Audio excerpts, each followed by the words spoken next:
Is RFK an old school Democrat or a new school Republican? Or is Donald Trump a new school Republican or an old school Democrat? Hello, America, FBI and CIA agents and fellow cult members. Welcome to Culture Club USA. I'm DiBRAVA. Now, the way that President Trump and RFK Jr. came together makes me really question the Democratic Party. And listening to this commentary we're about to dive into from Fox News, you'll see why. Let's dive in. In my heart, I no longer believe that I have a realistic path to electoral victory. The chronic disease crisis was one of the primary reasons for my running for president, along with ending censorship in the Ukraine war. It's the reason I've made the heart-wrenching decision to suspend my campaign and to support President Trump. Now, let me just reel everybody in. For those of you who are not in the know, RFK Jr. here has removed himself. He has dropped out of the presidential race, okay? And he has decided to endorse President Donald Trump. Now, that's a good sign for Trump, let me tell you. All right, let's get into it. We are aligned on many key issues. In those meetings, he suggested that we join forces as a unity party. Now, let me just say this real quick before we hear from President Trump, all right? Donald Trump is a chess player, okay? Did you hear what RFK said here? Donald Trump suggested we join forces as a unity party. Okay, Donald Trump, chess player, okay? You're talking about a hardcore New York City real estate tycoon, which are some of the savviest people on earth. Just saying. Good move, President Trump. We just had a very nice endorsement from RFK Jr., Bobby. We're going to be going to Arizona. We'll be talking about that and a lot of other things too. But I just want to thank everybody, and I want to thank Bobby. That was very nice. That was really very nice. That's big. He's a great guy, respected by everybody. All right, Jesse, you know, what was most interesting about RFK's speech was how he literally took down the Democrat Party as the party of censorship, the party that did everything to, you know, negate free speech, that sued him, that fought him, that ridiculed him, that engaged in lawfare.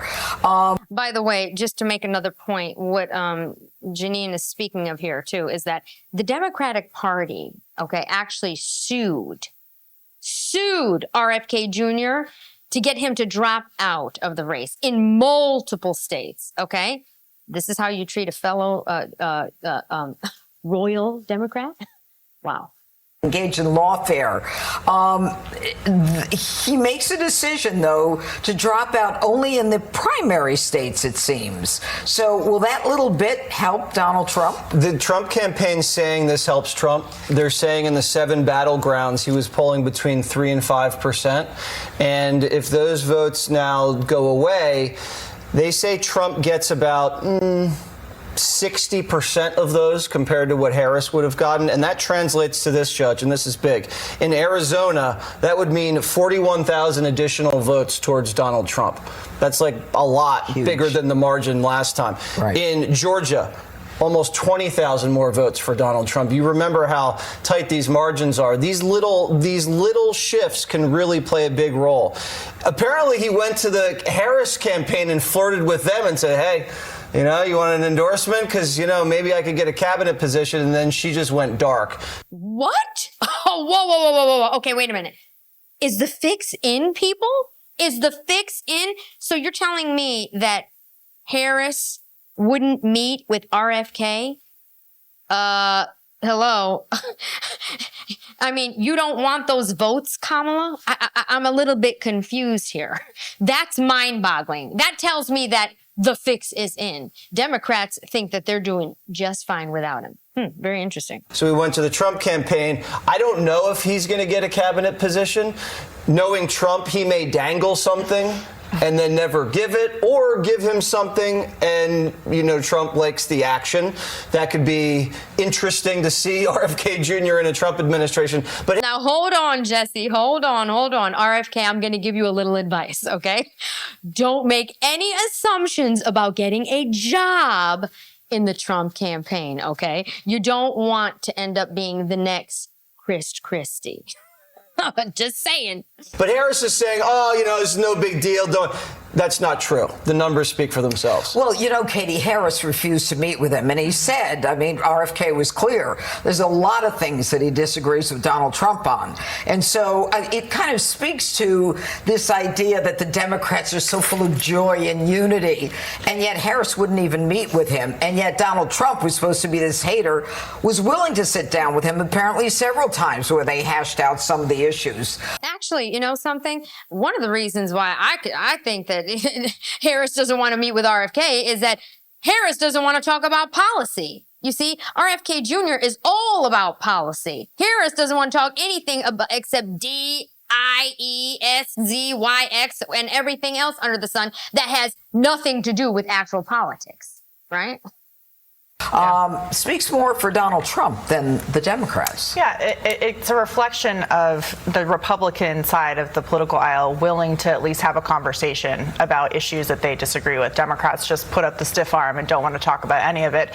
RFK Jr. shouldn't take it personally because Kamala Harris doesn't really meet with anybody. We're going to talk about that later in the show. But in terms of the numbers, Jesse's absolutely right. If you look at these swing states now, endorsements don't necessarily turn into votes. There's a lot of third-party candidates get votes from people who don't want to vote at all now because they don't agree with voting for either party, and that's fine. But in terms of swing states where elections are decided by very, very slim margins, thousands of votes, maybe tens of thousands of votes, he's looking pretty good in a lot of these states. Georgia, Michigan, Wisconsin. Virginia is a really interesting one. He was taking up about 8% of the vote there.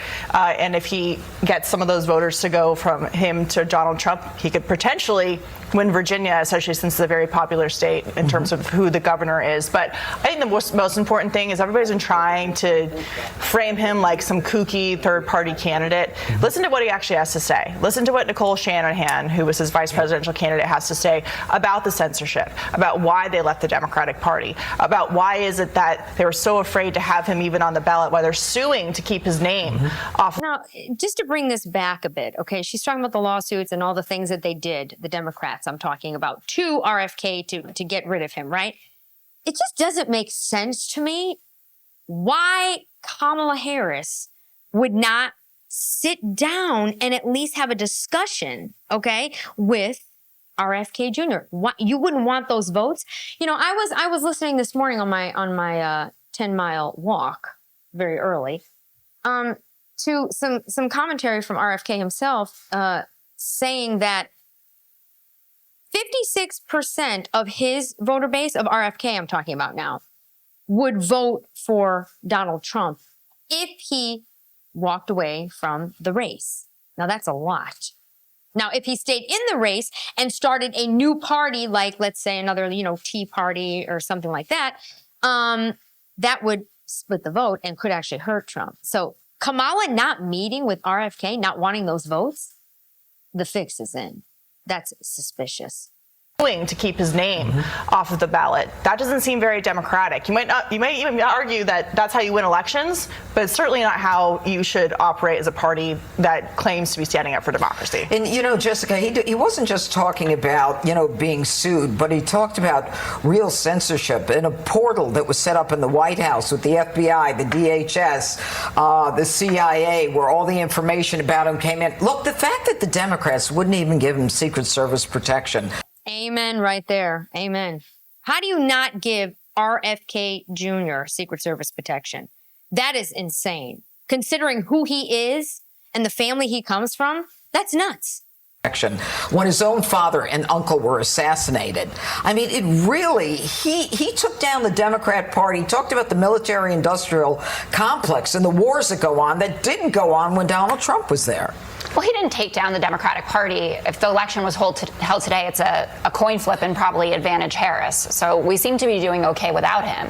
And his values do not coincide with our values anymore. He's willing to betray things that were core to who he is. You knew him from Westchester, an environmental lawyer, someone who cares deeply about saving the planet from climate change, something that Donald Trump doesn't care about at all. He's someone who purports to care about a woman's right to choose.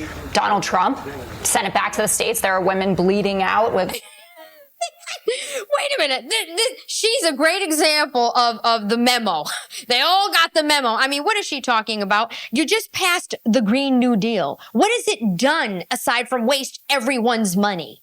Can you answer that?